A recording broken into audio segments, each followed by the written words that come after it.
California, good afternoon, and welcome to another edition of the SoCal Supreme Sports Show. We have ourselves another jam-packed show as we have lots to discuss in terms of the world of Southern California sports, such as the Chargers. They got their first win of the season by defeating the Raiders on Sunday, but they lost to the Chiefs yesterday. I'll be breaking down the good, the bad, and the young ugly from both those games. And the Rams take on the Falcons, which, if they lose that one, then I have many concerns for the Rams going forward. That'll be occurring on Sunday as I give you my preview of that. And how about the Dodgers winning the NL West? The NL West has been won, and the Dodgers are going to be dancing. Can they lock up the number one seed, though? Oh, the Nationals. And Wave FC had themselves a bad loss, but same with the Galaxy. They must be using the same playbook. No bueno on both their ends. How soon will it be before LAFC clinches a spot in the MLS playoffs? All that and more here on the SoCal Supreme Sports Show. This is Teran Rodriguez bringing you another edition of the SoCal Supreme Sports Show here on IE Sports Radio, your direct feed for all that is sports.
And welcome one, welcome all to another edition of the SoCal Supreme Sports Show.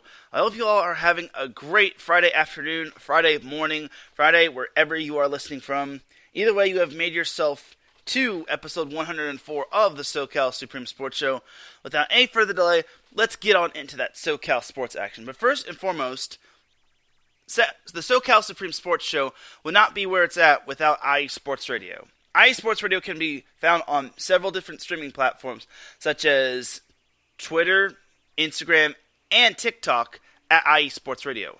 They can also be found on Facebook by typing in the word IE, then sports, then radio in the search bar.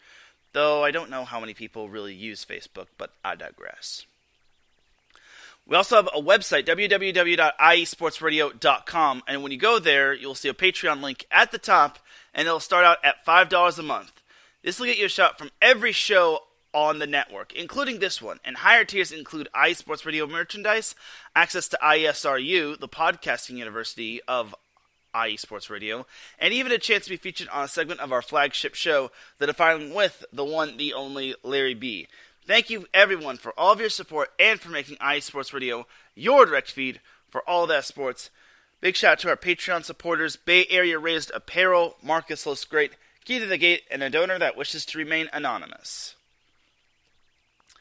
Alright, now let's get on into the SoCal sports action.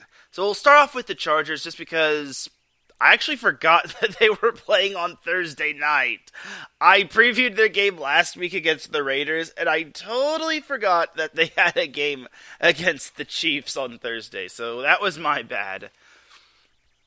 Either way, so one of the things I don't like about Thursday Night Football, I do this show on Friday, and unless I move it to, early before the game, I'm going to have to either recap it or, do an early preview or all of the above.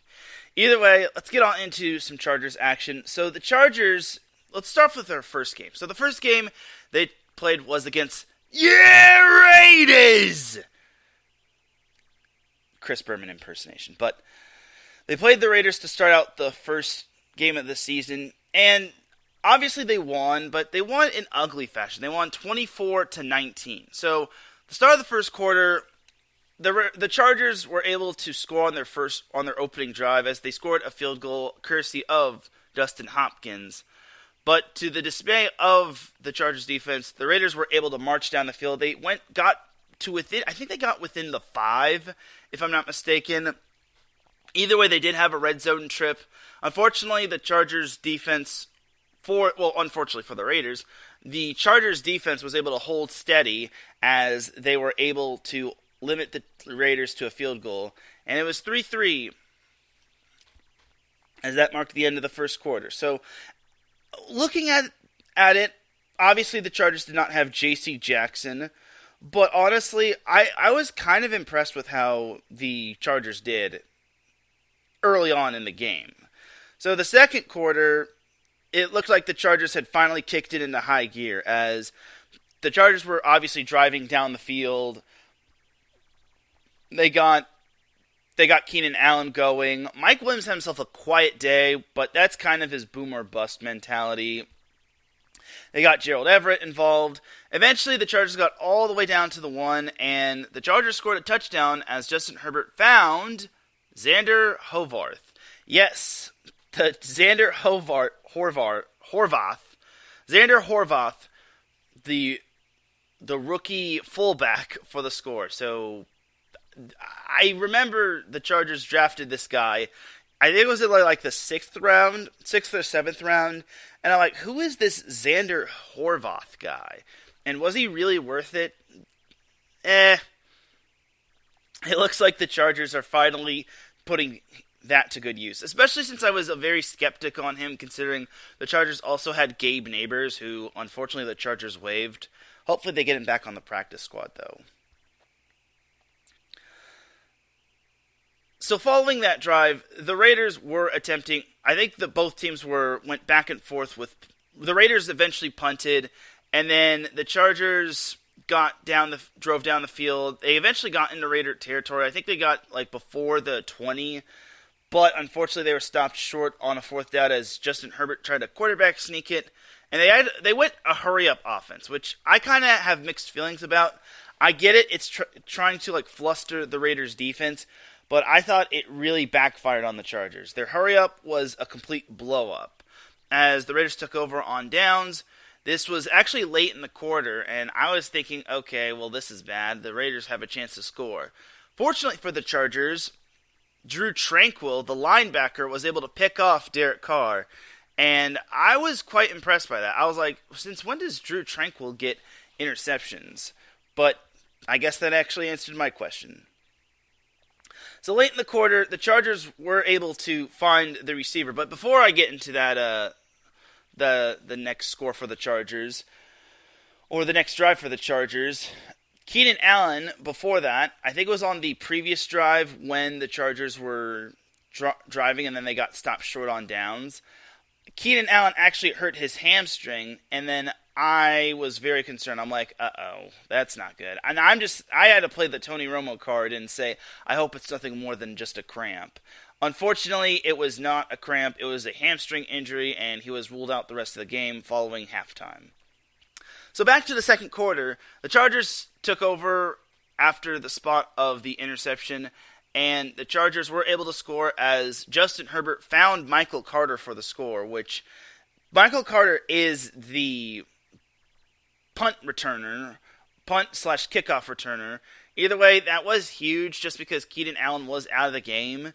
Like I said, the Chargers didn't really target Mike Williams all that much, but getting DeAndre Carter involved was rather big just because the Chargers obviously have so many options. They have Jalen Guyton, they have Joshua Palmer, Mike Williams, and apparently they brought in Richard Rodgers, which is like, okay. They brought him in from the Packers, which is cool, I guess. I also have Gerald Everett at tight end, but for this case, they decided to utilize DeAndre Carter quite well, and I think he's turning out to being quite the shifty receiver as well as the punt returner, which is quite nice.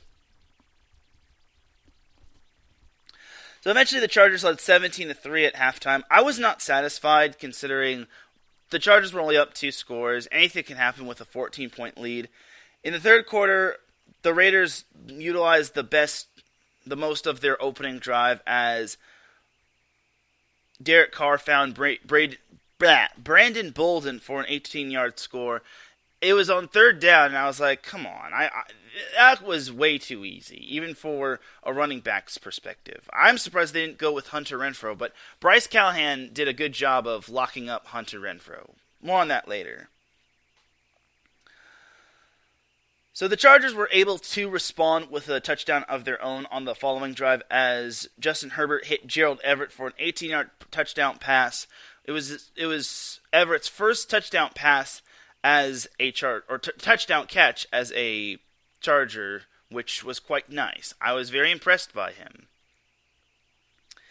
And then the Raiders eventually drove down the field, and they were able to get a 55-yard field goal. They took off most of the clock, but they only came away with that 55-yard field goal. And then the rest of the way, the Chargers just could not get anything going offensively, and I was not pleased with that, honestly. I mean, I understand the Chargers have offensive issues, but it's like, why are we doing this? Like, come on.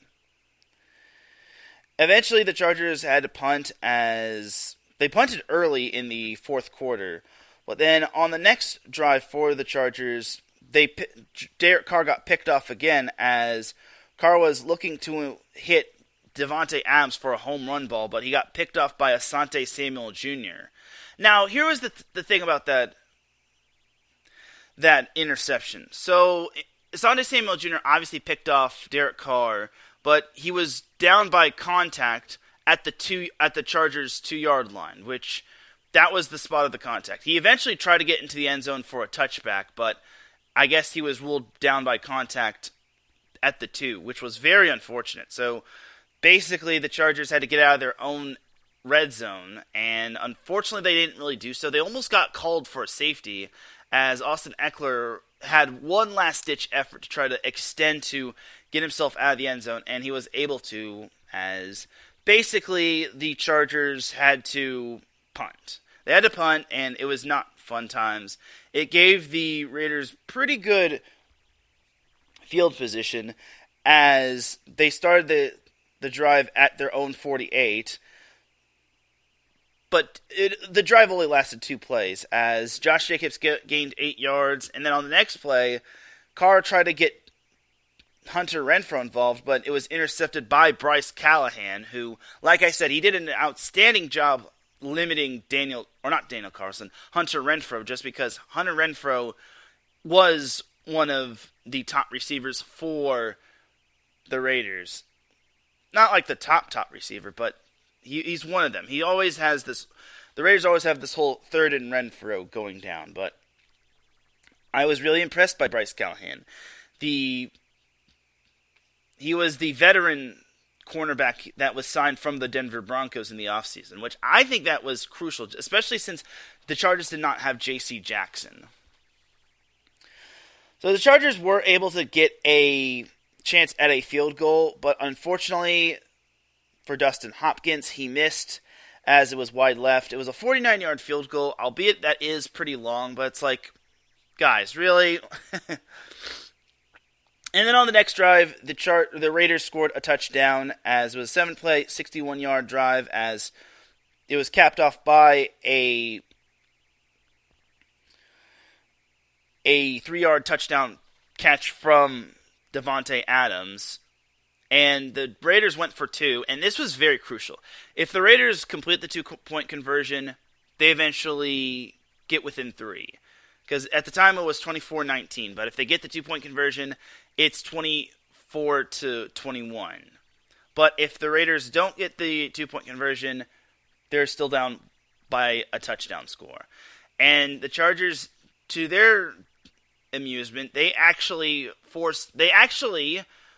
got called for, what was it? I think it was like illegal substitution or too many men on the field. Either way, the Chargers eventually got the Raiders down to the 1-yard line.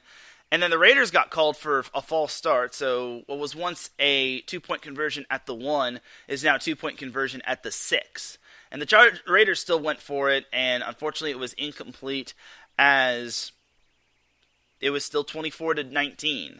And then the Chargers unfortunately punted, which this really scared me, because there was about 3:30 left in the game, and the Raiders had the ball, and I'm thinking, oh no, is this going to result in another Derek Carr comeback?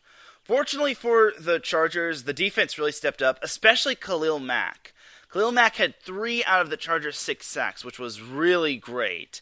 And this was his revenge game, and he really balled out. So eventually the Raiders turned it over on downs, and the Chargers got the go-ahead first down, courtesy of Austin Eckler and Sony Michel. That was huge right there. I was hoping they would utilize Sony Michel more, and they did, especially since they didn't really have Isaiah Spiller activated. They just went with Austin Eckler, Sony Michel, and Joshua Kelly, who had himself a solid game. In the end, the Chargers were able to go down in victory formation as they won 24-19, which was quite impressive. As for Justin Herbert, he had 279 passing yards, 3 touchdowns, 0 interceptions. Quite nice, as he had a QB rating of 79.2 and an overall rating of 129.4. So good stuff for the Chargers. I would have liked to see them get the run game more, because they only had 76 rushing yards, which is not really that great. I mean, you're paying Austin Eckler all this money, and then you just signed Sony Michel, and apparently Joshua Kelly has to prove himself.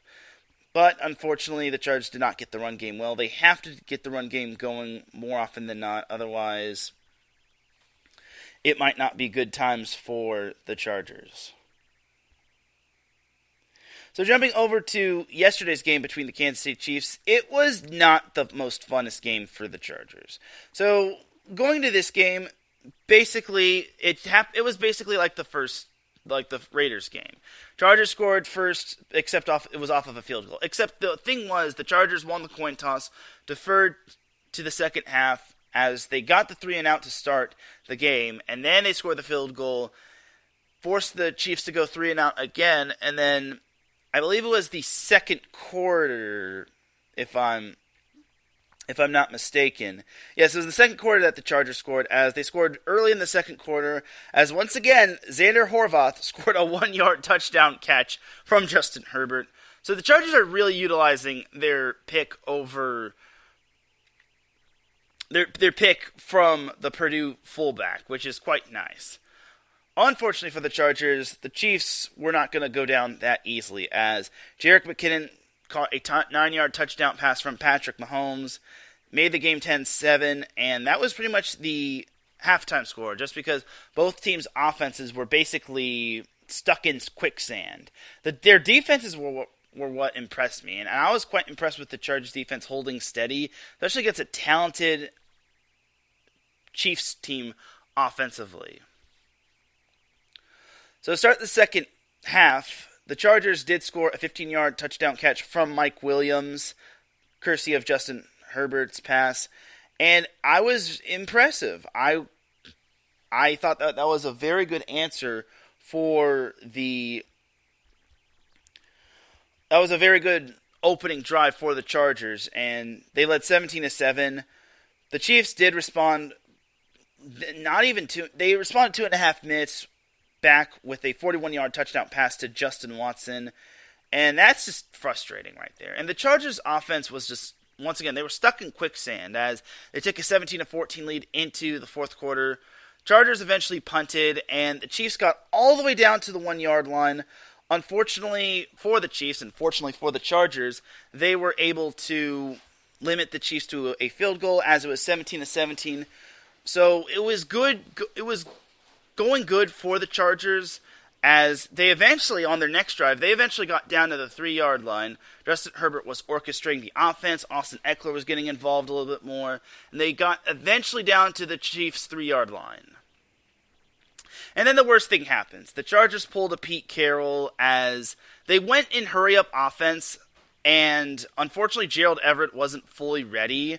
I mean, I wouldn't say he wasn't fully ready. He thought that the pass was going to go right, and then it went left, and then Justin Herbert got picked off by Jalen Watson as he returned it 99 yards for the pick six, and that was the turning point of the game. I was just in disbelief. I was like, no. It's like, you have Austin Eckler, you have Sony Michel. Why are you not utilizing them? It was unbelievable. I understand that the Chargers were going hurry-up offense to, like, throw off the Chiefs' defense, but I really think that the Chargers outfunked themselves again. I feel this is a little bit on Joe Lombardi, the offensive coordinator. I really thought that they should have just gone with the run to Austin Eckler, and I was just wondering why the Chargers just did not utilize Eckler. Once again, this was kind of like the Super Bowl 49 where Pete Carroll decided to have Russell Wilson throw the ball on the 1-yard line instead of just handing it off to Marshawn, punching it in for the touchdown, and eventually repeating as Super Bowl champs. Unfortunately, the Chargers didn't learn from that. And then on the next Chiefs drive, I should also mention that the Chargers punted again, which really did not sit well with me, and eventually, the Chiefs cashed in on a 31-yard field goal. They went up 27-17. There was one play in the game that saw Justin Herbert get hurt, as he basically just got blasted after he threw the ball. Looking at it, it's so borderline to being roughing the passer. But unfortunately, it was just right there. It was like right at the perfect moment to not being called roughing the passer. So, Justin Herbert eventually had to have at least one cracked rib. Fortunately for him, he was able to come back, and fortunately for the Chargers, they were able to have him come back. He was running on adrenaline, but he was in pain. I was looking at the highlights, and Justin Herbert was indeed in pain, which was not fun times. It's like, oh my goodness. I was fearing something was worse happened, like it was a leg injury, but I guess this is kind of the best case scenario, but it's like, still, it's pretty bad. Fortunately for the Chargers, they were able to salvage a touchdown as Herbert worked his fourth down magic as he eventually found DeAndre Carter as he eventually scampered into the red zone. And then the Chargers found, I said this, I live tweeted this, and I was like, why do the Chargers always go to Joshua Palmer? Bad things always happen. Well, this time it was a whole different story, as Justin Herbert found Joshua Palmer in the end zone, and then the Chargers needed to recover the onside kick. They only had one timeout remaining, and the Chargers didn't recover the onside kick, because onside kicks are becoming rather extinct. And Larry B., thank you for popping in the chat room. He says, the Chargers had that game. Yeah, they did. They really should not have thrown it on the 3-yard line. It's like, why do people do that? And another thing, why are teams still blitzing Patrick Mahomes? Blitzing Patrick Mahomes does not work out. Obviously because Mahomes is mobile, but he will just get rid of that rock ASAP. So it was a frustrating loss for the Chargers. I really thought they should have won that one. Not just because of the pick six, but because they had so many opportunities. I get that there were plays there were interceptions that were turned over or overturned, but honestly, that's still no excuse. The Chargers should have put away the Chiefs with some better offensive execution. I can't really fully blame Joe Lombardi, but he needs to be a little bit more aggressive instead of conservative. And he kind of needs to I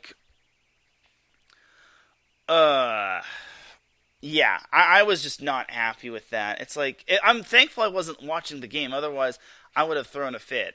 I would have thrown a real hissy fit all over Twitter. And Larry B says, when Justin Herbert went down, he told Cecilia that Charger fans were basically freaking out. But thankfully he is okay. And yes, X-rays did come out negative, so he appears to be okay. The good thing for Justin Herbert is that he doesn't have another game until Sunday. Not this upcoming Sunday, but the following Sunday. So he gets 10 days of rest. But I really hope he does not have to miss time, just because, do the Chargers really want to roll with Chase Daniel or Easton Stick? Probably not. But Justin Herbert does have some cojones. He finished out the game, and more importantly, the Chargers covered. Oh, come on. Do I really have to try to think of silver linings? I'm just kidding. The Chargers were impressive, but they need to learn to actually close out second halves. They were not a second half team against the Raiders, and they were not a second half team in this game against the Chiefs. And against the Chiefs, you have to play a full 4 quarters. The thing I was kind of wondering is that Brandon Staley didn't really go for it a whole lot on 4th down, but I guess he kind of learned his lesson the last time the Chargers and the Chiefs played. But it's just another live and learn moment. I guess the silver lining for this loss is that the Chargers did not have Keenan Allen, but they still hung tough with the Chiefs. I'm not going to try to use the not having Keenan Allen as an excuse just because the Chiefs didn't have their starting corner and they didn't have their starting kicker, which didn't really wind up mattering. But again, I digress. So for me, I think that the Chargers still have a lot to learn, and the Chiefs are still very much up there in terms of the top teams in the AFC, let alone in the division. I hope the Chargers can knock them off their pedestal. Otherwise, it's going to be a 7th straight division crown for the Chiefs, and I'm pretty sure Raiders, Broncos, and Chargers fans are hungry for that title. So the Chargers are back in action against the Jacksonville Jaguars. Their next 3 games are definitely winnable, but as I said on Twitter, those are must-wins. Just because if the Chargers aren't 4-1 by the time they reach the Monday Night Football game against the Denver Broncos, I will not be pleased. I will be a little concerned, just because they should be able to handle the Jaguars, albeit they did reload in terms of pieces and a new head coach. The Texans, on paper, they should handle. There's no excuse for the Chargers, unless, of course, they're without a million gazillion players like they were last year. And they should be able to handle the Browns, albeit the Browns' defense is pretty good. Well, not pretty good, very good. And then the run game is still pretty much a wrecking ball for the Browns. So these are all must-wins, though. But I'm confident in the Chargers. 3-2 wouldn't be too bad against the Broncos. But I'm fairly certain 4-1 would be more ideal, especially when you're in a tough division that is the AFC West. You can't take anything for granted, especially when the Chargers have such bad luck playing at Denver. They never could win at Denver. And even most experts are saying the Chargers are going to lose that Week 18 game to the Broncos. And even one expert said the Chargers better hope they have a playoff spot locked up by the time they face the Broncos in Week 18. But the more important thing is, I really hope that Justin Herbert is fully okay. He should be all right, but I guess he's probably just going to have to take it easy, which is my hope that he doesn't make it worse or he doesn't have to miss time, just because that would be very bad. So it's just going to be all about healing in these 10 days for Herbert. All right, that's enough about the Chargers. Let's jump over to the Rams. So the Rams play the Atlanta Falcons this Sunday at SoFi Stadium. Long story short, if the Rams do not win this game, I will be very concerned for the Rams because it's the Falcons. They blew a 16-point lead against the Saints, and it's at SoFi Stadium. I really don't want to see the Rams out-falconing the Falcons. It just can't happen. It just can't. I just don't want to see it. I really want to see the Rams pulling out this win.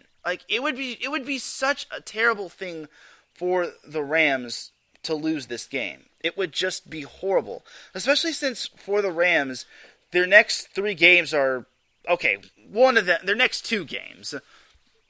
Their next 2 games should be tough, as the Rams play at the Cardinals the following Sunday, and then on October 3rd, Monday Night Football, the Rams are hitting the road to Santa Clara to take on the Niners. I was going to say the Cowboys could also be a potential threat to the Rams, but the Cowboys just lost Dak Prescott, so yeah, we're not. That was just me flicking the air, saying that the Cowboys-Rams game should be all Rams, unless, of course, whoever their backup is goes off. And I don't even remember who the backup is for the Cowboys. I wouldn't even be surprised if the Cowboys signed Cam Newton. So c'est la vie. As for the game, I'm going to go the Rams winning 38-20. I think that's a respectable score for the Rams. I think they basically call off the dogs in like the late third quarter, most of the fourth quarter, and they're able to beat the Falcons. I expect the Rams to cover. If they don't cover, I am going to be displeased, and bettors will be displeased. I should also mention that the Chargers covered against the Chiefs, as they were it was basically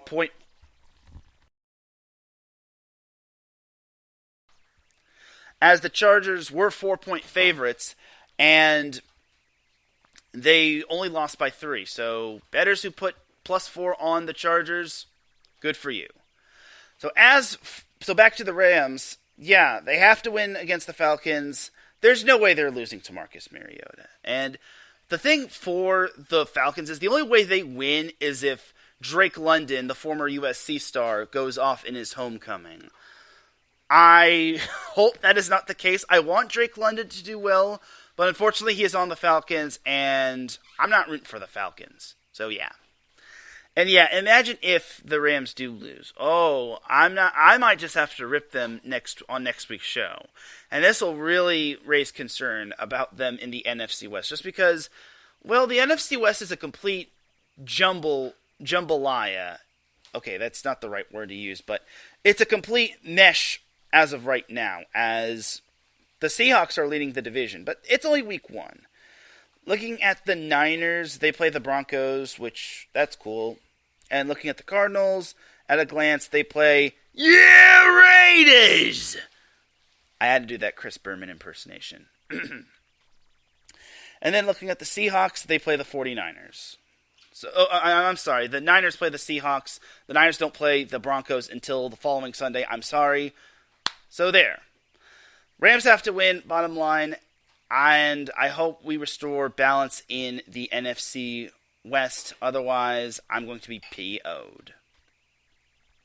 So that's going to do it for the Rams discussion. So Larry B actually points out something in the chat room. He says, Fresno versus Lake Elsinore in the championship series starts this Sunday.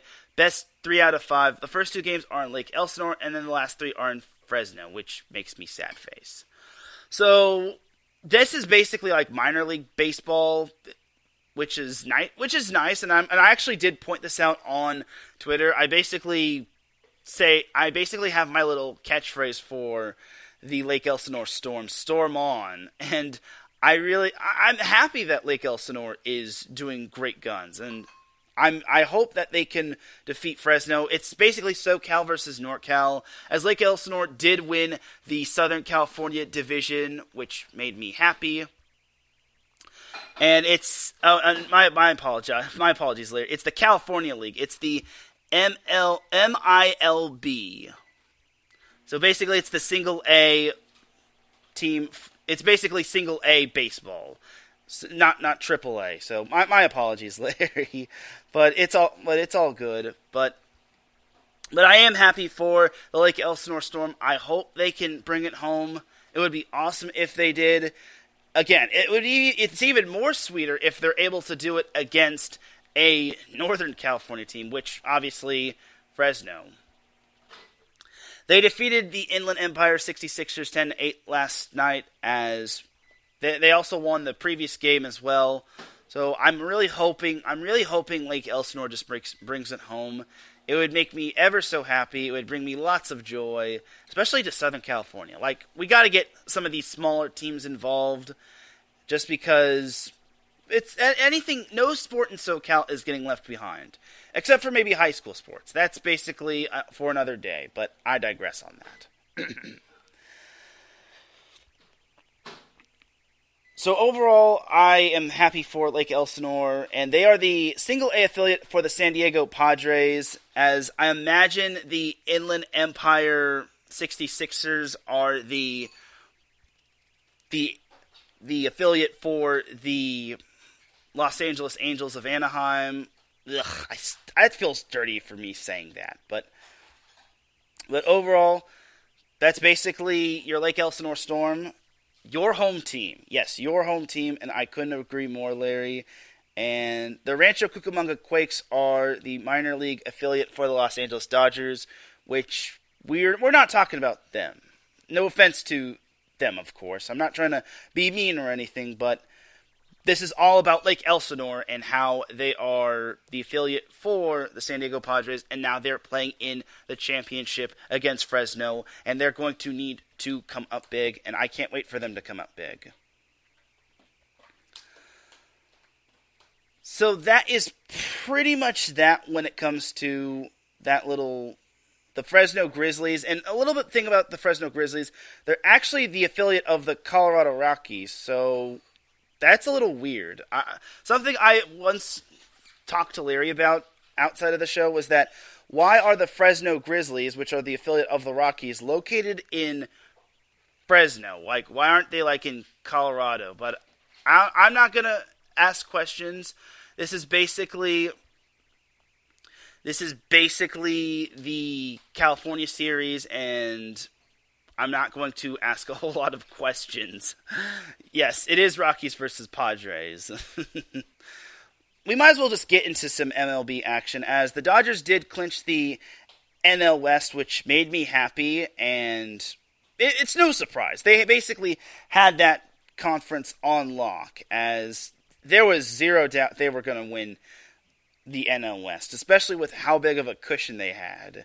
It was only a matter of time, as the Dodgers are 21 games ahead of the second place team in the NL West. It's that one-sided for the Dodgers.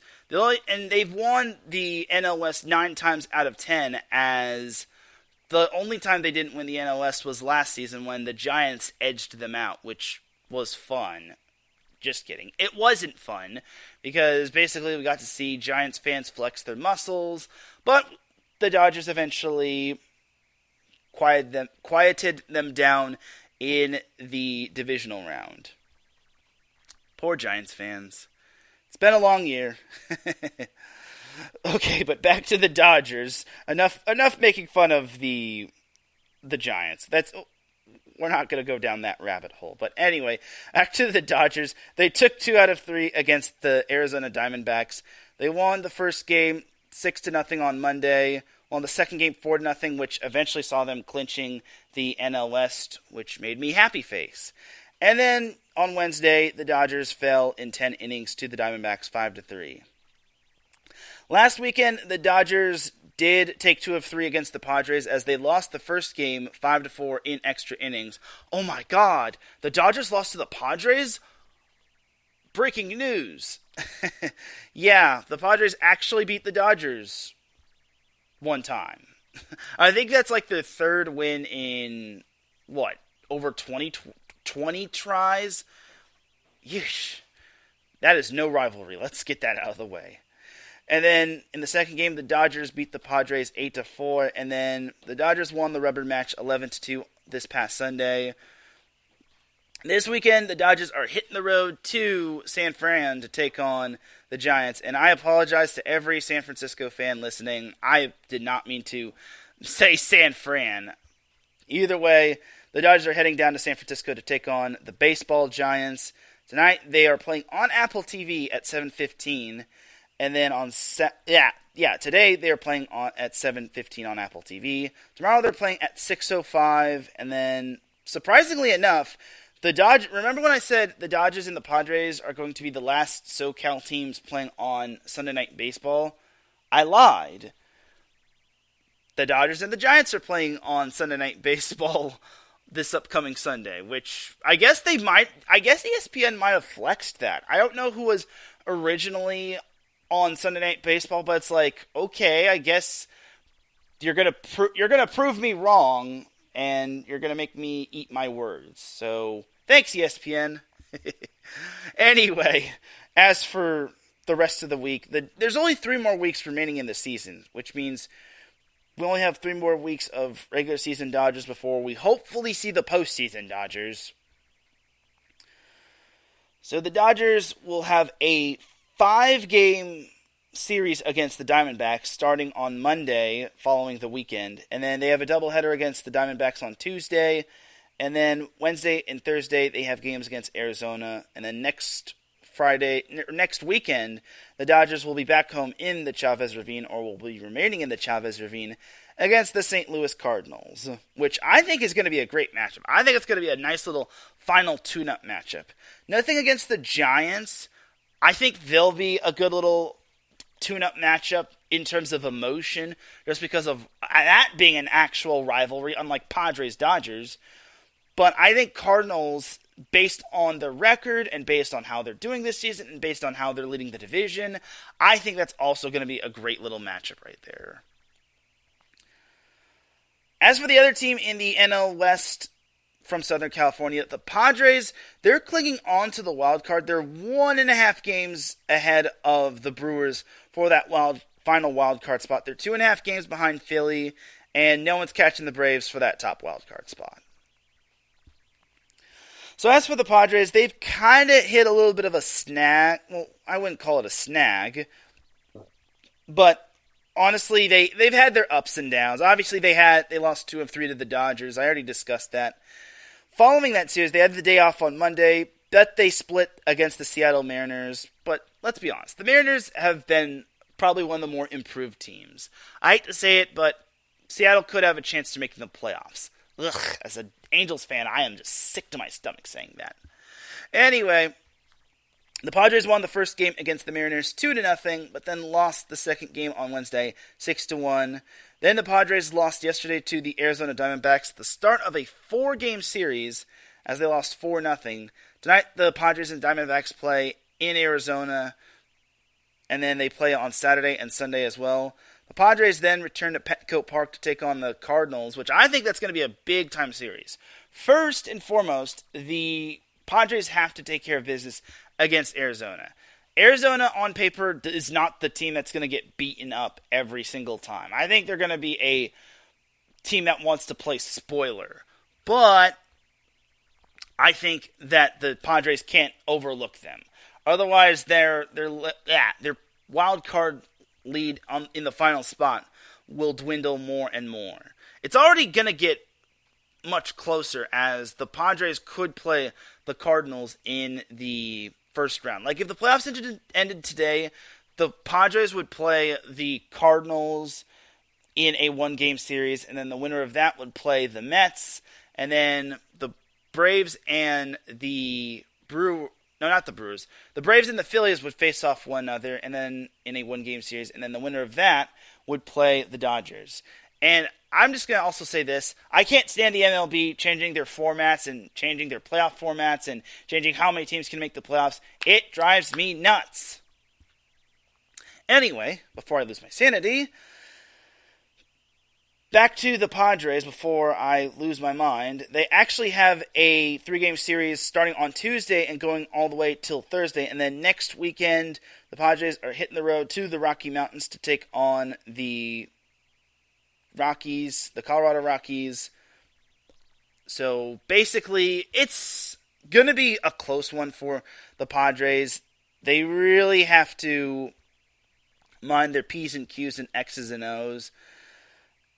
And especially since the playoff race is so tight, between the Brewers, Padres, Phillies, and Braves, those are your 4 teams that are basically that basically have the best chance of getting a wild card spot. Unless the Braves can do a 360 in terms of the NL East, I'm certain that the Mets have that division on lock and they're going to get the first round bye. And then the Braves are obviously going to be the 4th seed. Phillies will be the 5th seed, and then Padres the 6th seed. It is doable for the Padres to make it all the way to the NL West, but they're going to have to, like I said, they're going to have to do so without Fernando Tatis Jr., and they're going to have Juan Soto stepping up, because ever since he's arrived onto the Padres, he's hit under 100. He's hitting .064, which is ugly. That is not who the Padres traded for. But we'll see if the Padres can right the ship. At the very least, they still have Lake Elsinore holding it down in terms of baseball, but I digress. So that'll do it for the Padres. Jumping on over to the Angels, and I am so glad the Angels, and I don't mean to say this in a negative way, but I'm so glad the Angels season is almost over. They have 3 weeks left in terms of the MLB season, and teams are starting to get eliminated left and right as the Oakland A's, the Detroit Tigers, and the Kansas City Royals are all eliminated from playoff contention in the American League, while in the National League, Washington, Pittsburgh, Cincinnati, and Miami are all eliminated. As for the Angels, they're pretty much probably the next team to get booted out of the playoffs playoff contention, as the Angels are a whopping 19 games out of the final wildcard spot. And believe it or not, the wildcard race is so tight between Seattle, Toronto, and Tampa Bay. Heck, even the Orioles still have a chance. That feels so weird saying that. I'm kidding, Baltimore fans. Back to the Angels. Okay, back to the Angels before I get off topic here. It's been tough sledding for the Angels as they just lost. They got swept by the Guardians, which I forget how many they've lost in a row at Cleveland, but it's a big number. I think it's like more than 10. As Monday, the Angels lost 5-4, and then Tuesday, the Angels lost 3-1, and then the Guardians beat the Angels 5-3 on Wednesday. The previous series was also tough sledding for the Angels as they lost 2 out of 3 to the Astros. They lost 3-4 last Friday. They won 6-1 last Saturday, and then they got trucked 12-4. So this weekend, the Angels are going to look to try to play spoiler as they have a 4-game series against the Mariners, and it's going to range from Friday all the way down to Monday. I'm surprised the Sunday matchup wasn't really flexed into Sunday Night Baseball on ESPN, but I digress on that. I feel the Angels could take at least 2 off the Mariners. I would like to see the Mariners have their playoff chances spoiled by the Angels. It would be quite funny, honestly, just to see that playoff drought continue. But back to the Angels. The only way the Angels win out is if everything goes their way, they win out the remainder of their games, and they hope that everyone else stops playing baseball. So, yeah, the odds are stacked against the Angels, and I just want the season to end, dude. Like, I really can't stand the Angels. The only interesting thing that I'm hoping for in terms of the Angels is I'm hoping and I'm wondering where Art Moreno is going to sell the team. Whether it'll be to the Long Beach Angels or whether it be to the Lake Elsinore Angels or anywhere, I just want to wonder where the Angels are going, and I want to wonder what the future is for Mike Trout and Shohei Ohtani. It's because the Angels tried to trade Shohei, but unfortunately it didn't work out. The Angels just backed out, and then they have Mike Trout locked up for Lord knows how long. So we'll see what happens with the Angels, but don't worry, Angels fans. The pain is almost over. I sound like a pessimist when it comes to the Angels, but it's the truth. It's literally like the scene where I think the protagonist, I forget the name of the movie, but there was a protagonist tied down to the bed, and then I think the crazy angry mother was beating him with the belt and whatnot. I shouldn't really talk about this, but anyway, it's that type of pain for the Angels. And that'll do it for the MLB portion of the show. We're actually going to take ourselves a quick little commercial break. When we come back, we have some NCAA football to discuss. Then we also have some MLS and NWSL action. And we have a lot of Dum Dums of the Week to cover for the Dum Dum of the Week Awards segment. Keep it locked here. You are listening to the SoCal Supreme Sports Show here on IE Sports Radio, your direct feed for all that sports. We'll be right back after this. Some say that Indiana is just a flyover state. Flatlands and cornfields, barns and country roads. What if I told you Indiana is the crossroads of America? What if I told you in all other states basketball is just basketball? In Indiana, basketball is life. Crowded high school basketball gyms on a Friday night, and every barn with a basketball rim and a frayed, worn-out net. If you're interested in the heartbeat of America, and if you're interested in sports, if you have Hoosier running through your veins, the Crossroads Pod with Aaron X is made for you. Powered by IE Sports Radio, your direct feed for all that is sports. Each and every week, the Crossroad Pod covers all of Indiana sports. The pride of the horseshoe of the Indianapolis Colts. The blue-collar gold swagger of the Indiana Pacers. The relentless pursuit of the sixth banner for the Indiana Hoosiers. The swing of the hammer of the Purdue Boilermakers. The swoop of the Cardinals of Ball State. The summoning of the echoes of the Notre Dame Fighting Irish. The growl of the Bulldogs of Butler. The intensity of an Indiana fever. The chop of the Indianapolis Indians. At the Crossroads Pod, if it is Indiana, we've got you covered. More than cornfields. More than country back roads. The Crossroads of America. Join me, Aaron X, every week. It's nothing but net.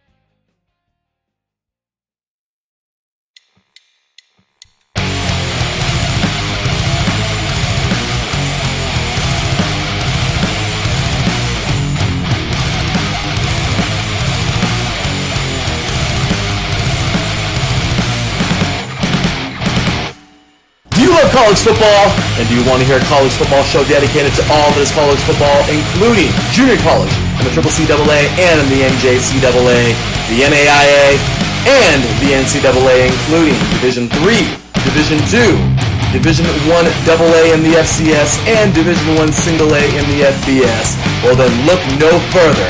Join myself, Larry B., and my colleagues, Mr. H-Town Blake Henley, and Mr. Christian Espinoza, each week during the college football season for the latest in college football on 3 and Out College Edition, right here on IE Sports Radio, your direct feed for all that is sports.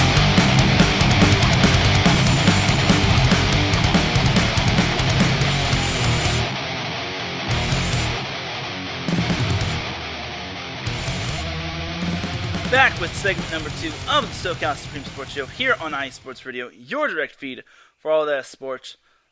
Those two shows that you just heard, the Crossroads Pod and 3 and Out College Edition, those will be airing tomorrow, as College Edition will be going on at 7 a.m. with Larry B. and, of course, myself, Teran Rodriguez. And the Crossroads Pod will be following after that at 8 a.m. Pacific Time, 11 a.m. Eastern Time. Definitely do check out all of our shows on IE Sports Radio. We have all sorts of shows ranging from certain cities to certain sports, you name it. Speaking of college football, this is actually the perfect transition to go into the college football scene. So, stupid me forgot to actually, talk about the other Southern California college football programs, such as San Diego and Cal Poly. I forgot all about those two, and I apologize. I'm sorry, Cal Poly fans, as well as San Diego fans. Please forgive me. So, Cal Poly defeated, San Diego last week by a score of 28-27. It was actually San Diego was actually leading, which surprised. Well, I wouldn't say surprised me, but more often than not, Cal Poly has gotten the better of San Diego in years past, but to the dismay of Mustang fans, it looked as if that was going to change, as the Toreros were really taking charge, and I was thinking, all right, we actually get to see the Toreros actually do something well and make the city of San Diego proud in terms of football. Nope, that was not the case, as Cal Poly eventually came back with 2 touchdowns in the fourth quarter, erasing a 13-point lead and winning 28-27.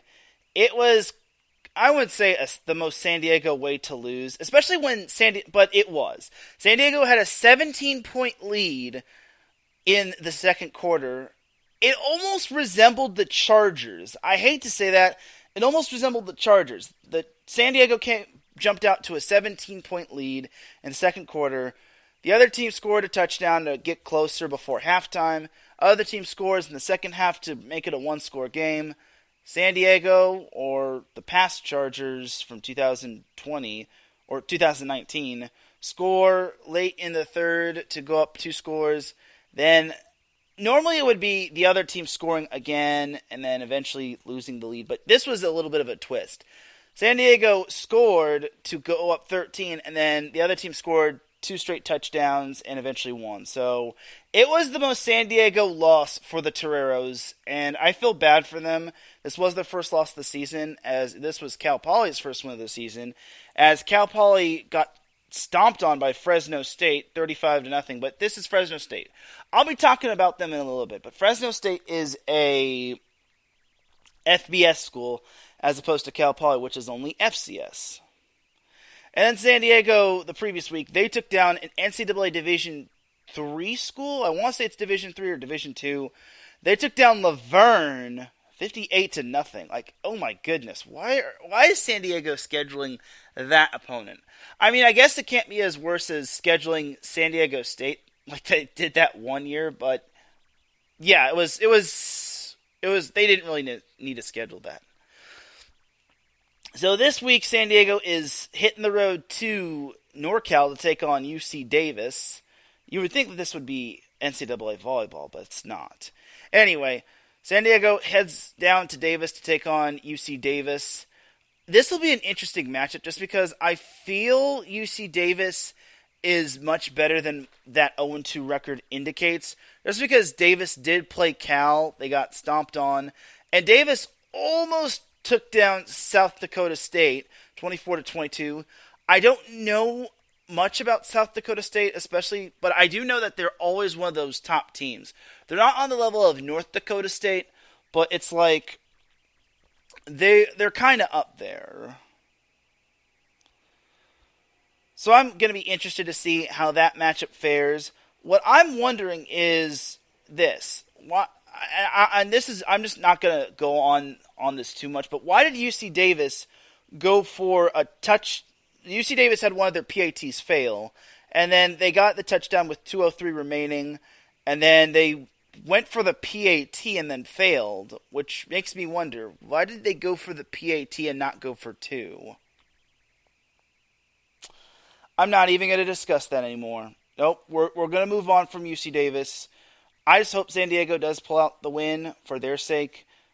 For their sake of SoCal versus NorCal, you better be winning, San Diego. Otherwise, it might be another San Diego-like loss. As for Cal Poly, they will be taking on South Dakota. Yes, South Dakota, not South Dakota State. South Dakota, which is 0-2. South Dakota's losses consist of a loss to Montana, 24-7, and then a loss to Kansas State, 34-0.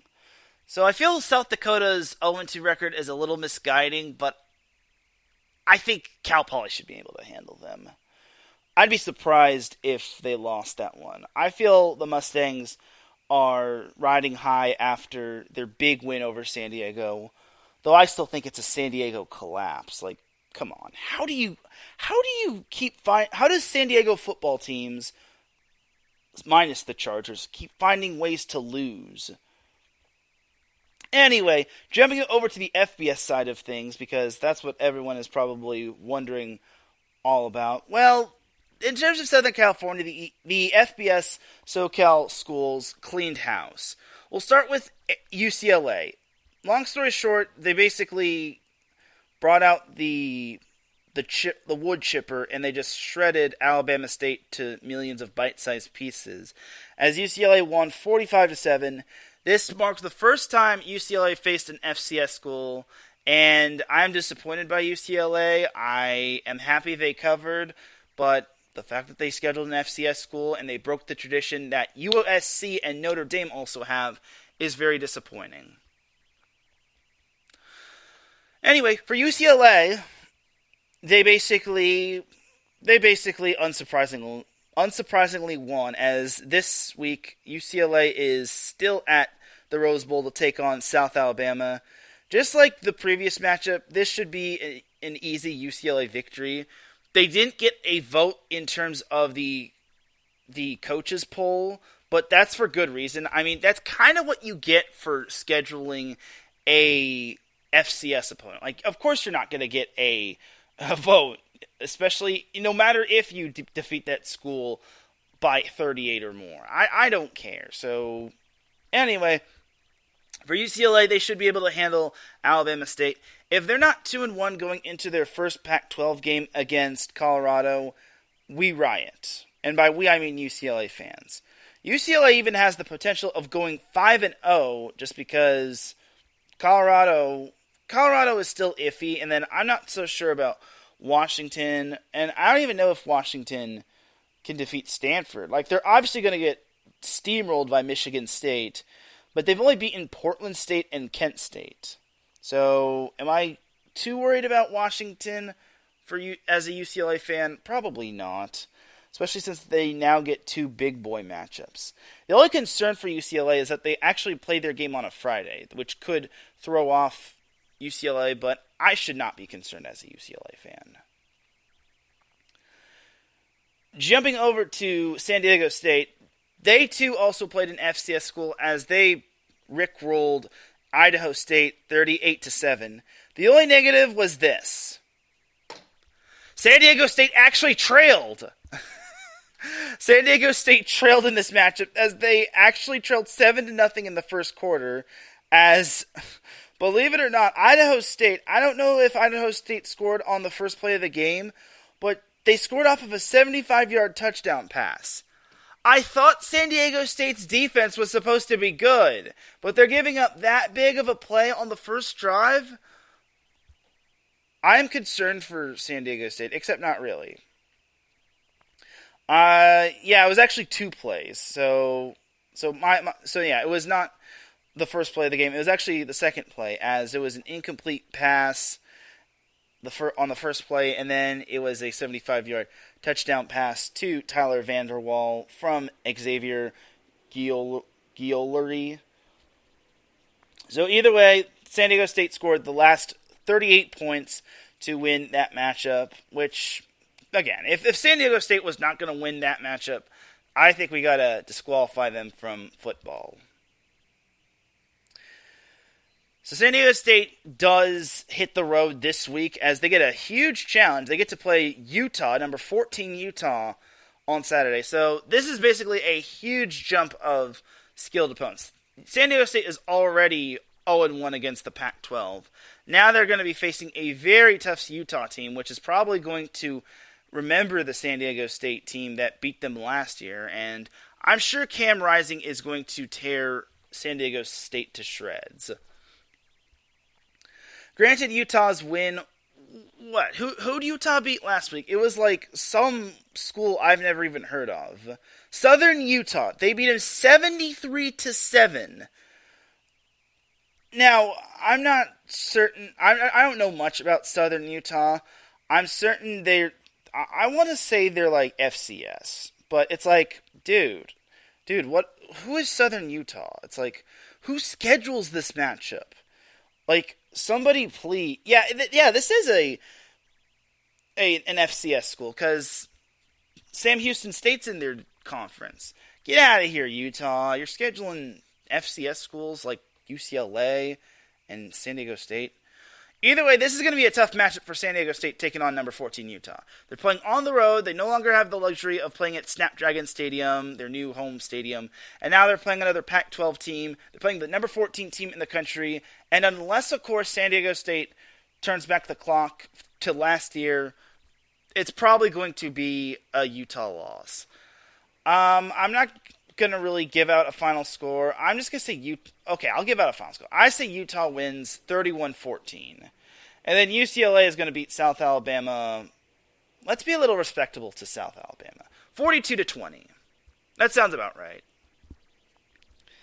So as for the final FBS Southern California team, USC actually had an opponent that was worth noting as they played Stanford on national TV. So this matchup was, well, it looked interesting on paper, and then USC's defense decided to give Tanner McKee some fits as he got picked off twice in the first quarter, and eventually USC cashed in on those interceptions as Lake McCree caught a touchdown pass from Caleb Williams, and then Jordan Addison caught a 22-yard touchdown pass from Caleb Williams.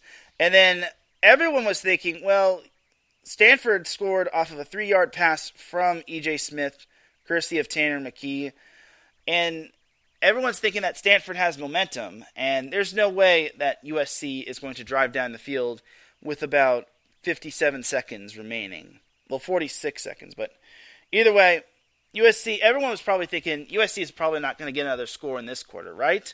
Wrong. On the first play of the drive, Caleb Williams found Jordan Addison. Addison was able to catch and break free from his defender as he took it 75 yards to the house, giving USC the 21-7 lead. The lead kept building as USC was at least 2 scores ahead of Stanford. By halftime, USC was up 35-14, and they were eventually up 41-14 after 3. And then the fourth quarter happened as Stanford, well, let me just say, E.J. Smith, I didn't even know he was the son of Emmitt Smith until I found out a little while ago during the game. I was like, whoa, Emmitt Smith has a son? He looked exactly like his daddy. Like, E.J. Smith was just plowing his way, getting big chunks of yards. He kept Stanford in the game, and he was probably Stanford's bright spot for the Cardinal in this loss. Stanford did put up 2, I wouldn't say garbage time touchdowns, but they put up 2 fourth quarter touchdowns as that made the score a little bit more respectable, but USC covered and they won 41-28, which I was not surprised that USC was going to win. It was their first win against Stanford at the Farm since 2014. So it was long overdue that Stanford needed a loss to USC at the Farm. And I'm glad USC was able to basically hand them that loss on a silver platter. So USC is 2-0 as they kick off Pac-12 play 1-0. As this week, USC is back home in the Coliseum to take on Fresno State. So I talked a little about Fresno State as their only win is against an FCS school. As for USC, they should be able to handle this matchup quite well. USC is number 7. They moved up to number 7 in the coaches polls after a lot of top 10 teams fell, such as Notre Dame, Baylor, and Texas A&M. So as for Fresno State, they just barely lost to Oregon State last week, 35-32. Yikes. It's got to suck if you're a Fresno State fan. But anyway, Fresno State, I think is going to be an interesting matchup. I think this quarterback right here, Jake Haener, I think he's pretty good, if you ask me. And if you all remember, he had himself a big game against UCLA. I want to say it was like 2 years ago, because I don't think they played last year. But I think Fresno State could give a little trouble to USC. I think USC comes out on top. It's a late game. It's a 7:30 game, so I think that could also play into a part of USC. But I got the Trojans winning this one. It might be a little ugly.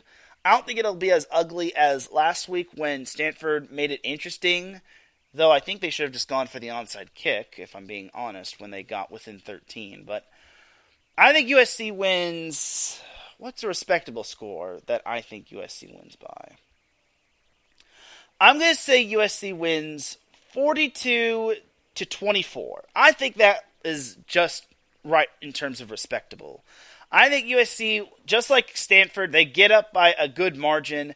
They eventually take out the dogs, the starters, and they eventually see Fresno State nibbling away at the lead, but nothing too special. We all didn't get a chance to see Miller Moss, which made me sad, but it's all good. I just want to see USC getting out of there without any injuries, just because I saw a few of their players having minor injuries, like cramps. So it kind of made me happy that USC got out of there in one piece, because that's kind of the goal. Your goal is to not only win, but just get out of there in one piece and just live to fight another day in terms of your players. So All I know is that the road is going to get a little bit tougher for USC, but it kind of goes down a little. But Fresno State is not to be underestimated. I think Fresno State could still cause some problems, but I don't think it's going to be anything too crazy. So that's going to do it for the NCAA college football portion of the show. Let's jump to some NWSL, just because, well, that's still going on, and the regular season is dwindling down. Oh boy. So San Diego or Wave FC, I am disappointed by this. They lost 4-3 to a Washington team which had one win going in. I am so disappointed that it really is any given week when it comes to San Diego and the rest of the NWSL, just because anything is possible. And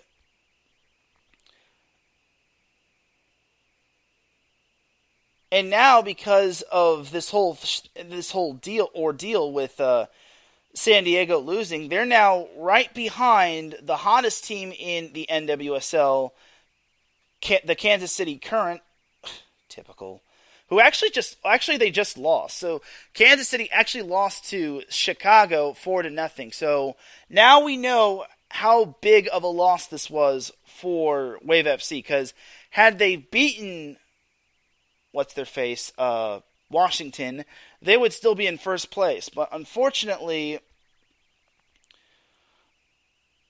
that is not the case, as Wave FC is currently in third place. I don't know. I'm looking at the NWSL standings on the ESPN app, and there's this TBD team. I think that might be an error on ESPN's part. But either way, San Diego is now in third place, which is unacceptable, as this week they actually head back to Torero Stadium to take on Angel City at 7 p.m. That's a huge matchup for Wave FC, just because, for starters, Angel City's also fighting for a playoff spot. So we'll talk a little bit more about that later, but I'm just so disappointed in Wave FC. But this is the most San Diego loss for Wave FC. And we're not even talking about football. This is basically football. NWSL. But I'm just so disappointed in Wave FC. It's like, how do you give up 4 goals, you score 3, and you still lose? Typical San Diego sports, losing when it truly matters. Like, what are they doing? Like, what happened? It must really be the curse of San Diego sports. I don't know. But you thought that loss was bad? Oh, you should see the Angel City loss, as Angel City, surprisingly, well, not too surprisingly, they lost to North Carolina on the road 1-0, as Carolyn Nicolai scored the only goal for the Courage, as, yeah, Angel City, that was kind of a costly loss, especially coming off of a decent tie over Houston. So now this becomes a huge matchup between Angel City and Wave FC. Here's the thing for both Angel City and Wave FC. Angel City is 2 games back of OL Reign, while OL Reign plays North Carolina. That could be a good and a bad thing for Angel City. It could be a good thing just because if OL Reign loses and Angel City wins, then Angel City jumps OL Reign for the 6th spot. But if OL Reign does lose to North Carolina, then North Carolina catapults their way into a tie with OL Reign at the number 7 spot, right behind Angel City. Now we go over to the Wave FC side of things. If Wave FC wins this matchup, then they're probably hoping, actually no. They're probably going to hope that Kansas City and Portland tie with one another, as Portland and the Kansas City Current play one another this Saturday, and like I said, the Current are coming off of a 4-0 loss to Chicago. Yikes. I didn't think they would lose by that much. I did see part of that game, but it's like, my goodness. They were down 2-0, and I'm like, there's no way Kansas City loses this one. Chicago had other plans. So this is going to be a big matchup for Angel City. Remember, Angel City does not have Kristen Press, who is out for the season. they've also been a little bit dinged up, as this is really going to be an interesting matchup. I really think Angel City does have a shot, as they won the first meeting 2-1, but Wave FC knows the magnitude of this matchup. They know they cannot underestimate Angel City. And you also got to look at the standings. The 6th place team in the regular season is 4 points out of first place and 3 points right behind second place, which is Portland and San Diego. So Wave FC knows how big of a matchup this is, and they know they can't underestimate anybody anymore. As they only have, after this week, they only have 2 games remaining, at Orlando and at North Carolina. And they know for a fact that they can't leave anything to chance, otherwise they could be the ones on the outside looking in. That's how crazy the NWSL standings are. Even Angel City still has a chance. Even North Carolina has a chance. This is just such a tight race, and only the top 6 teams advance to the playoffs. Everyone else goes home. So I'm excited to see what Angel City and Wave FC have to offer this week. I think it's going to be a big-time matchup. I think this is kind of the start of a nice little Southern California rivalry. So we'll see what happens with those two this weekend. So that's going to do it for the NWSL portion of the show. Let's jump on over to some MLS, as I'm starting to lose more faith in the Galaxy as they just lost to Vancouver 3-0. My goodness, if the Galaxy needed to win a match, that was the one. Now they have 4 matches remaining, starting on Saturday when they play Colorado at Dignity Health Sports Park. The good news is for the Galaxy is that they only have one more team in the top 7 that they have to play, and that is against Real Salt Lake. Colorado is not doing great, as we all know. They are 10th in the Western Conference. They're not fully eliminated from playoff contention, but the Galaxy are kind of, I would say they're like moving in on following that role, but it's getting more hopeless by the day. San Jose is eliminated from playoff contention. Just got to throw that out there. I'm sorry to all the NorCal fans, but better luck next year. Anyway, as for the Galaxy, they have to win. They have to win against Colorado because their next matchup is against San Jose, which they should win. And then Real Salt Lake obviously will be an uphill climb because they're actually right ahead of the Galaxy for 7th place, as they have 3 points. They are 3 points ahead of the Galaxy, which is quite interesting. But they can't look that far ahead. That's an October matchup. And then the Galaxy close out the season against the Houston Dynamo, which is the 2nd worst team in the Western Conference. But this is the biggest concern for the Galaxy. It's like they never play a full season. It's like they always look so good and interesting in the first half of the season, and then in the second half they just start falling apart, and it's really disgusting. That's basically it for the Galaxy, just because, well, it's getting more hopeless by the day for the Galaxy. Jumping over to LAFC, they actually just recently tied their matchup, as they actually had a Tuesday match against Minnesota, as they tied 1-1. Much better showing from LAFC, as they lost to Dallas FC 2-1, which was not good, as that kind of takes them out of the Shield, I think there's like a little award that you get if you have the most points, or a trophy. The Commander's Shield, I think it's called. But either way, I think LAFC's biggest concern is locking up the Western Conference. They should be closing in on locking up the West, as they actually have 3 more matches after this week. As Sunday, they are back at the Bank of California Stadium taking on the Houston Dynamo. And then their final 2 games of the season, they're playing Portland and Nashville. The Nashville matchup is going to be tough. While Portland is still vying for playoff spot, they're actually at number 6th, or tied for 5th, with Minnesota in the Western Conference. As Portland will look to try to improve that playoff seeding quite nicely. I think LAFC, they better win this matchup. This is kind of must win for them. if they want to lock up that playoff spot, I think they do if they win. Yeah, I think that should be the case, just because if LAFC wins, they'll get 3 more points. They'll have 63. And even if Austin, I'm looking at Austin's schedule. They have 2 more matches. Well, LAFC would still... No, I think LAFC, if they win, they lock up the number 1 seed. They should be close to clinching a playoff spot. If not, they have already, just because they have 61 points, and the 7th place team has 43. So I don't think they're missing the playoffs that soon. So LAFC is locked up a playoff spot. Yay!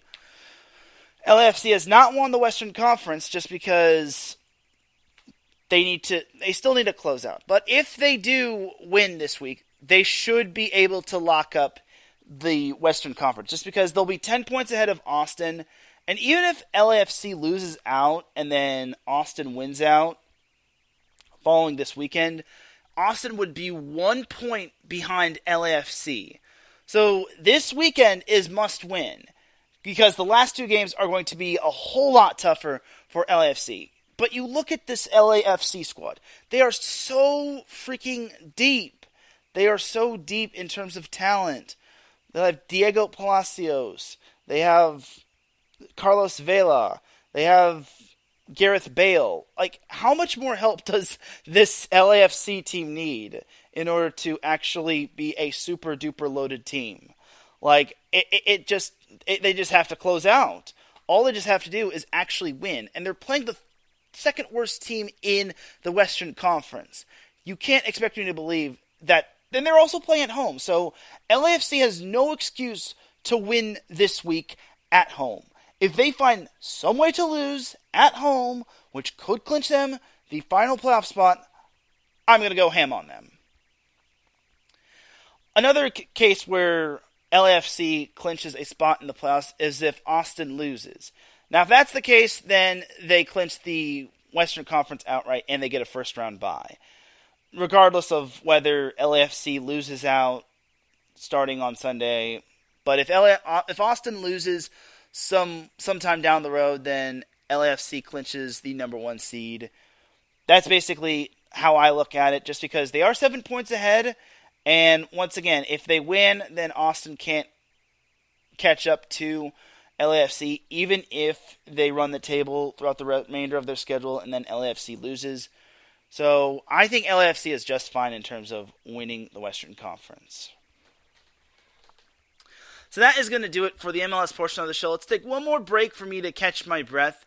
When we come back, we have the Dum Dum of the Week Award. So you are listening to the SoCal Supreme Sports Show here on IE Sports Radio, your direct feed for all that sports. We'll be right back after this.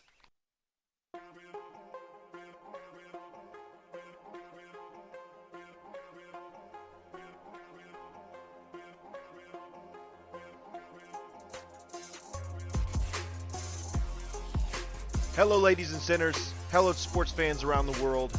Hello, IE Sports family. This is Cale Henderson, the host of IE Vegas, the Sin City Sports Show, presented by IE Sports Radio.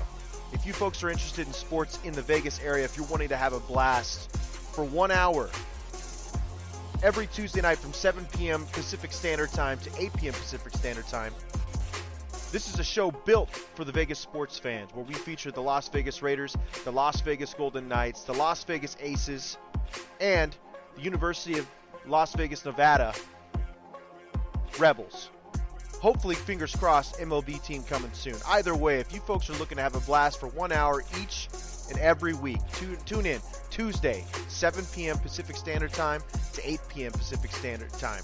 If you folks are interested in Vegas sports news, go to our Twitter, at SinCities_IESR, and you can speak with me, the host, Cale Henderson, at Cale_Henderson on Twitter. At any time, be happy to reply. Always willing to reach out to our fans. Again, the Sin City Sports Show, presented by IE Sports Radio, your direct feed for all that is sports.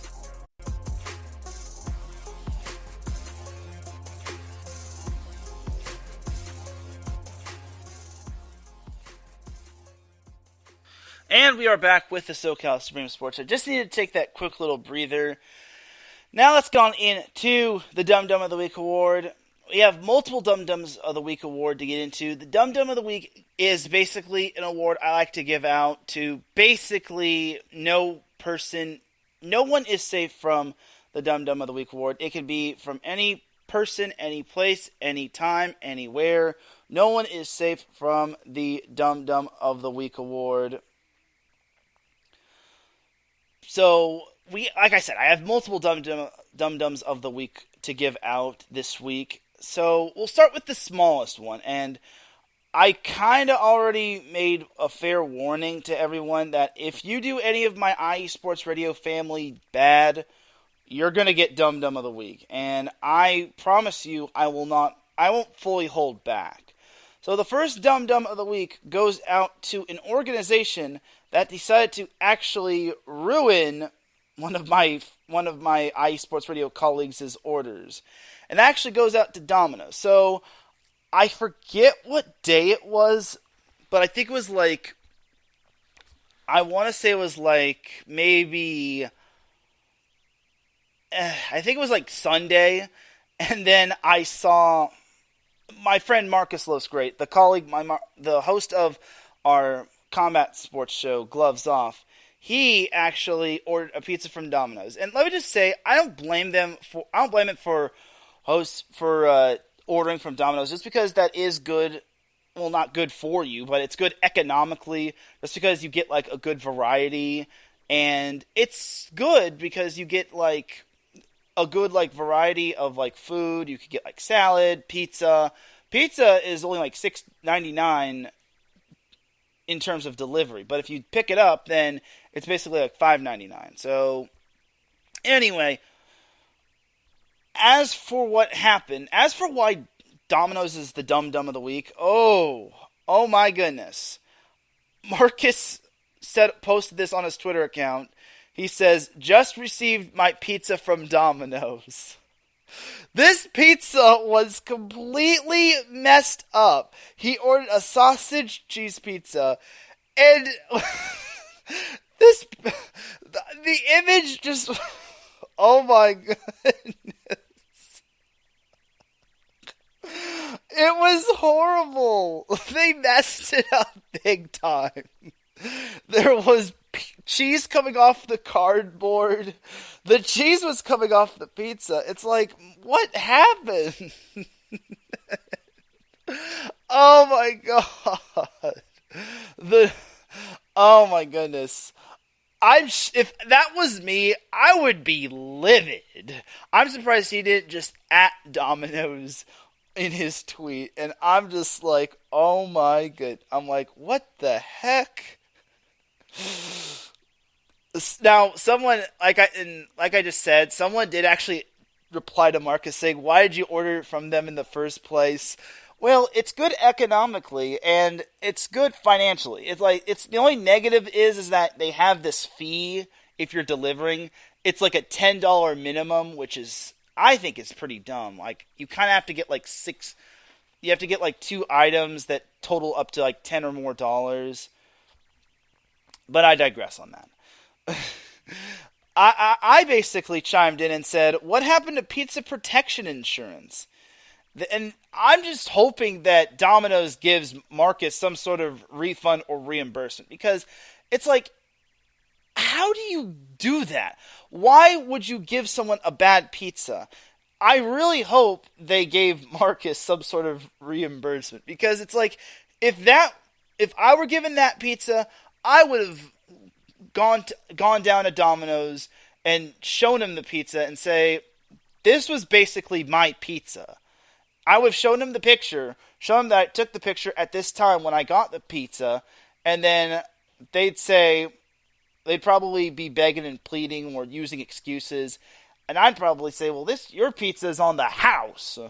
Kind of like how Squidward did it during that one episode of SpongeBob. But I can't believe Marcus got done so dirty. And like I said, for anyone that does any of my IE Sports Radio family, no matter who you are, no matter what your organization is, if you find some way to do my IE Sports Radio family dirty, no matter who you are, no matter who or what you are, you're going to be on Dum Dum of the Week. So for you, Domino's, for ruining my boy Marcus Los Great's pizza while he was just trying to enjoy some pizza while watching some NFL, you are this week's Dum Dum of the Week award recipient. You are so dumb. You are really dumb. For real.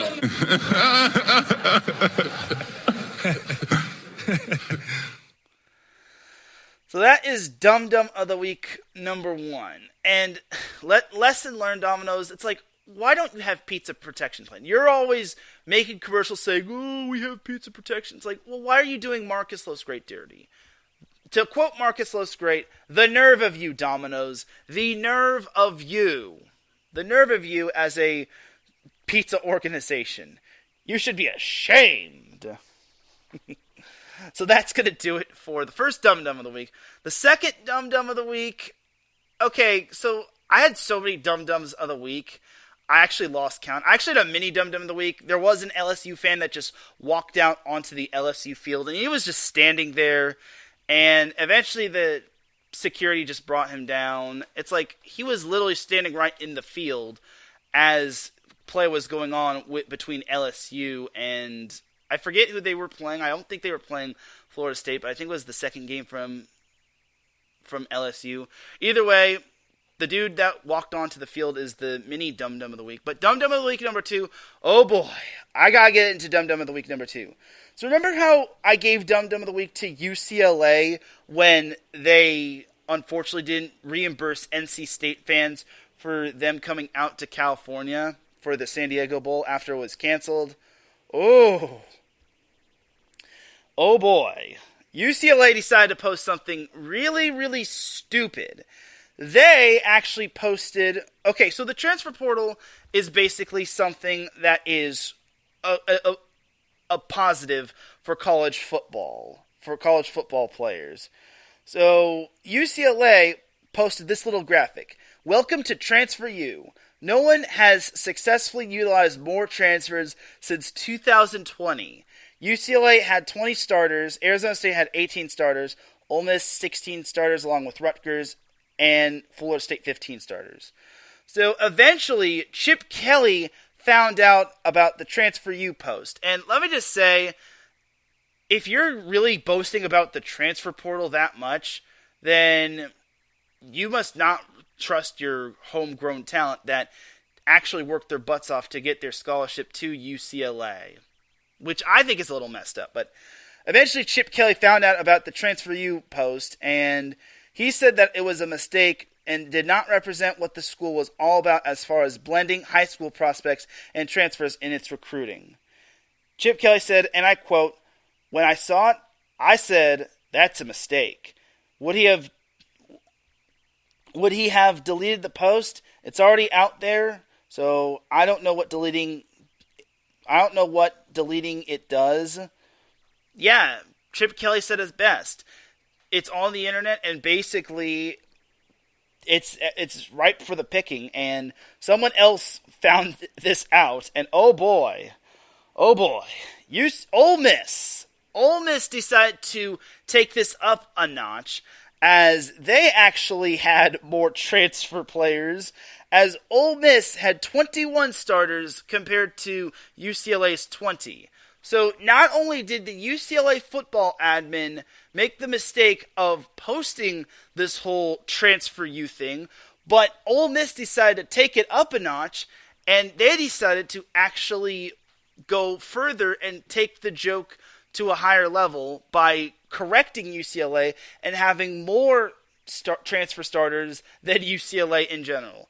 So for UCLA, they pretty much unlocked Pandora's box, as basically they not only made a stupid / bad post, but Ole Miss decided to take it up a notch by basically having one more starter that was from a transfer school that transferred as basically another starter. So in general, Ole Miss had 21 out of 22 starters that were transfers, while UCLA only had 20. So for UCLA, or the UCLA admin that decided to post the whole Transfer U post and graphic, and that decided to have Ole Miss take it up one more notch to basically give you all an extra L in terms of your Twitter, you are this week's Dumb Dumb of the Week award recipient number 2. You are so dumb. You are really dumb. For real.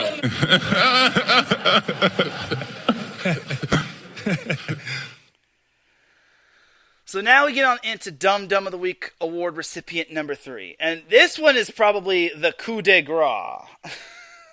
Oh my goodness. So this actually took place in California. And this is probably the most Dumb Dumb of the Week award I have seen in my life. So this actually happened to a 19-year-old, and this actually happened in high school football. So for this was not only dumb, but it was extremely foolish, as this actually came from a Californian, a 19-year-old, who was actually arrested on Thursday. Now, obviously people do stupid stuff, but this probably goes by all means dumb, as the 19-year-old was arrested on suspicion of using a fake birth certificate. A 19-year-old got arrested on suspicion of using a fake birth certificate. Now, you're probably wondering, well, why did he use a fake birth certificate? So, here was the reason why. He used a fake birth certificate to enroll at a California high school and play on their football team, according to the San Gabriel Valley Tribune. Yeah, that was the excuse. That was why the person decided to create a fake birth certificate. Now, I understand this. This was actually featured on like a local news segment. Well, not like news, but it was like a sports show called The Challenge with Fred Rogan and Petros Papadakis. But this was actually brought up, and I understand his reasoning.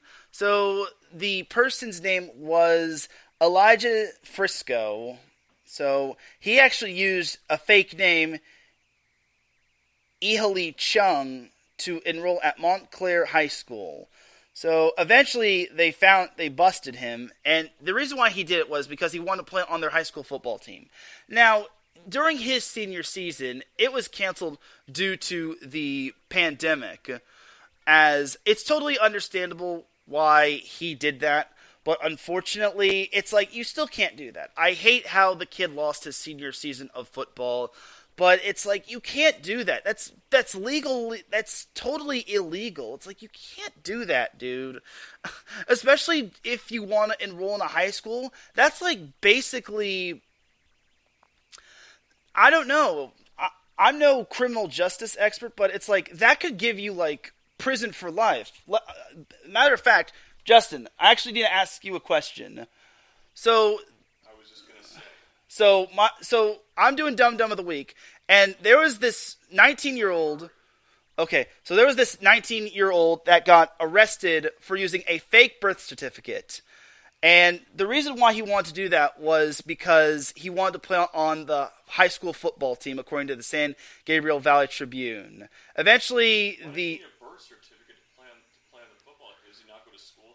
Yeah, he graduated from high school. So he graduated from high school, and basically he's done with high school, but he decided to create a fake birth certificate, enroll at a high school under a different name, and now he basically got arrested on suspicion of fake birth certificate.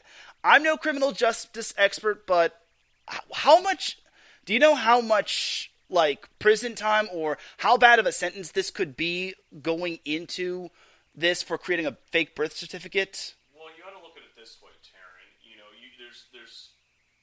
There's state charges and then there's federal charges. He could get indicted on both, but depending on it really depends on what the state's laws are. Where is this? This was in California, and this was he enrolled at Chaffee Joint Union High School, and then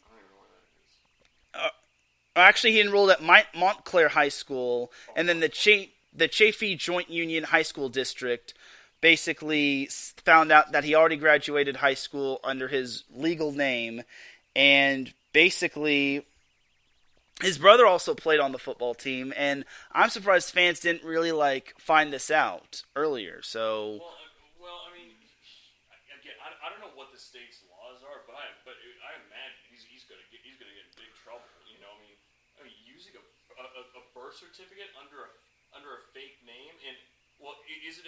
It also depends. Is it a fake name or is it somebody else's? Is this an actual person?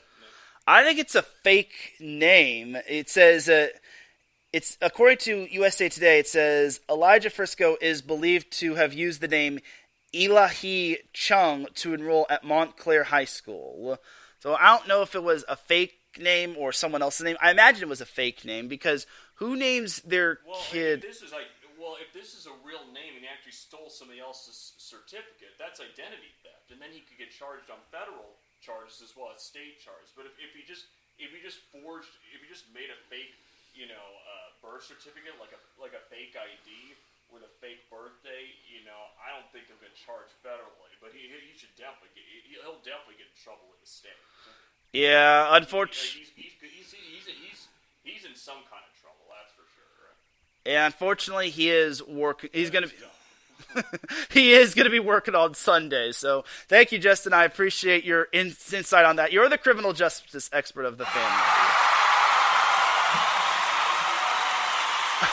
No problem, man.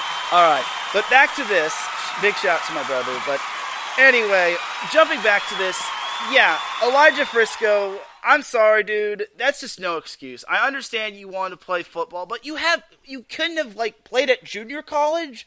You don't have a scholarship? It's why would you try to enroll in high school again? It's almost as bad as the 19-year-old who played Pop Warner football.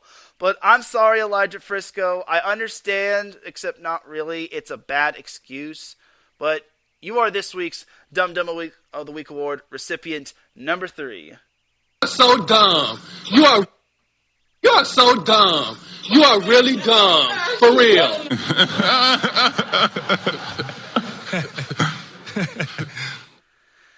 And that, my friends, is all she wrote. 4 Dum Dums of the Week, if you count the mini Dum Dum of the Week. My goodness. I told y'all no one is safe from the award, no matter who it is. But that is going to do it for this week's episode of the SoCal Supreme Sports Show.